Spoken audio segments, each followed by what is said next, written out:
Halo, salam jumpa lagi dalam Perspektif Isidorus Lili Jawa. Bursa calon gubernur Nusa Tenggara Timur. Saudara-saudara yang saya kasihi, akhir-akhir ini semakin santer publik membicarakan tentang figur calon-calon gubernur Nusa Tenggara Timur. Sudah ada begitu banyak nama yang beredar. Saya menyebutkan yang saya ingat, ya. Misalnya Ibu Emi Nurleni, ya, Ibu Juli Laiskodat, ya, Pak Melki Lakalena, Pak Ansi Lema, Pak Frans Aba, Bapak Yosep Naisoi, Pak Reva Viga, ya. Juga mungkin ada figur lain lagi yang terlupakan. Tetapi bahwa semakin ramai, ya, banyak figur yang mau menjadi calon gubernur Nusa Tenggara Timur. Bagi saya, semakin banyak calonnya, ini semakin sehat demokrasi kita. Mengapa? Karena rakyat diberi alternatif untuk memilih. Tentu, sebelum memilih, pasti ada proses memilah, ya. Kita memilah mana yang terbaik dari antara yang baik. Prinsipnya, memilih pemimpin, kita tidak memilih malaikat. Kita memilih manusia untuk menjadi pemimpin di Nusa Tenggara Timur. Yang jelas pasti minus malum. Tetapi kalau berdasarkan prinsip minus malum, maka kita mesti memilih orang yang keburukannya paling sedikit. Ya, orang yang keburukannya paling sedikit dari antara yang lain. Itu minus malum. Dan saya merasa bahwa rakyat memilih pemimpin NTT itu tentu yang minus malum. Nah, dengan beredarnya, ya, nama-nama calon gubernur saat ini yang tentu akan bertambah karena dalam pencermatan saya ada beberapa partai politik yang belum menyodorkan nama calon gubernurnya, ya. Ada beberapa partai politik yang mungkin pada saatnya akan mengumumkan, ya, siapa calon gubernurnya, ya. Mungkin sekarang masih dalam proses penjajakan, ya, proses kajian, ya, proses melihat dinamika politik, dan pada saatnya, ya, nama-nama itu akan disampaikan kepada publik. Ini penting untuk dua hal, ya, meningkatkan popularitas tetapi sekaligus juga menambah daya elektabilitas. Nah, saudara-saudara, pemimpin macam apakah yang cocok untuk Nusa Tenggara Timur? Ya, tentu ada berbagai kriteria dan masyarakat saat ini sudah cerdas untuk memilih pemimpin yang pantas, pemimpin yang layak bagi Nusa Tenggara Timur. NTT, Nusa Tenggara Timur ini butuh pemimpin. Tetapi juga NTT butuh pemimpi, ya. Pemimpi, kalau tambah N menjadi pemimpin. Karena itu, pemimpin di NTT mesti juga adalah seorang pemimpi, ya, seorang yang visioner, yang mempunyai visi ke depan yang baik untuk NTT. Artinya, seorang pemimpin di NTT adalah orang yang berani bermimpi tentang seperti apa NTT 5 tahun ke depan. Karena itu, mimpinya haruslah mimpi yang terukur, mimpi yang tertakar.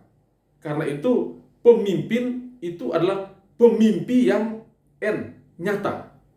Ya, pemimpi yang nyata artinya mimpi-mimpinya bisa dinyatakan, bisa diwujudkan, bisa direalisasikan. Bukan pemimpin yang secara bombastis menyampaikan janji-janji politik tetapi sulit untuk direalisasikan, ya, sulit untuk diwujudkan. Ini berbahaya karena bagi publik ini adalah bentuk pembohongan dan penipuan.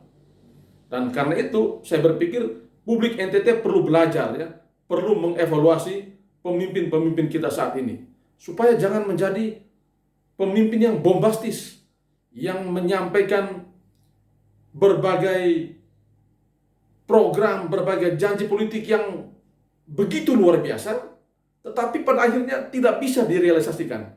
Itu tipikal pemimpin yang bombastis. Karena itu wajar kalau publik menilai bahwa pemimpin tipikal macam itu adalah pemimpin yang bohong, yang penipu. Wajar memang karena orang yang sudah berjanji dan tidak merealisasikan janji adalah penipu, adalah pembohong.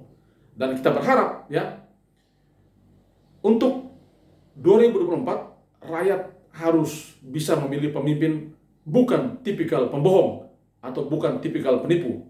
Karena itu, pilihlah pemimpin NTT yang pemimpi, yang visioner, tetapi ingat, harus nyata, harus diwujudkan dalam kerja-kerja nyata. Ya, janji politik boleh, tetapi berjanjilah untuk hal-hal yang bisa direalisasikan. Bermimpilah untuk hal-hal yang bisa diwujudkan. Karena itu, seorang pemimpin mestinya adalah pemimpin yang smart. Nah, apa itu smart?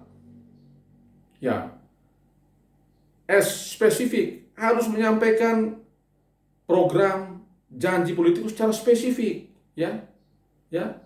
Yang kedua M, measurable, yang bisa diukur, bisa ditakar, karena itu bisa diwujudkan. Jangan bermimpi yang sampai ke langit ketujuh yang pada akhirnya sulit diwujudkan.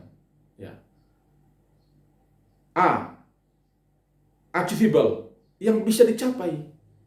Bermimpilah untuk hal yang bisa dibuat, yang bisa dilakukan. Jangan bermimpi untuk hal-hal yang seperti ilusi. Nah, ini repot. Ya. Lalu R, reasonable. Ya. Bermimpilah yang rasional. Untuk konteks NTT kira-kira kita bisa bikin apa? Bisa buat program apa? Yang rasional. Jangan yang pakai ilusi atau irasional. Itu berbahaya. Ya. Dan yang terakhir T, time bound. Ini penting, ya. Masa kepemimpinan seorang gubernur itu 5 tahun. Karena itu dia harus memetakan program ini diselesaikan di tahun yang keberapa. Ya. Program ini, janji ini harus diwujudkan di tahun yang keberapa. Ada jangka waktu, ada targetnya, time bound. Karena itu kita butuh pemimpin di NTT, butuh calon gubernur ya yang smart. Seperti apa yang saya katakan tadi. Jadi bukan sekedar berani berjanji, berani bermimpi ya, berani berhalusinasi, tetapi akhirnya sulit mewujudkan mimpi-mimpi itu dan akhirnya rakyat NTT menjadi susah untuk sejahtera dan sulit untuk bangkit. Ya. Oke, saya pikir keputusan itu ada di rakyat NTT, tetapi sekarang dengan hadirnya figur-figur calon gubernur NTT, itulah saatnya bagi rakyat untuk mulai menilai ya, untuk mulai mengevaluasi, untuk mulai memilah dan pada akhirnya memilih. Oke.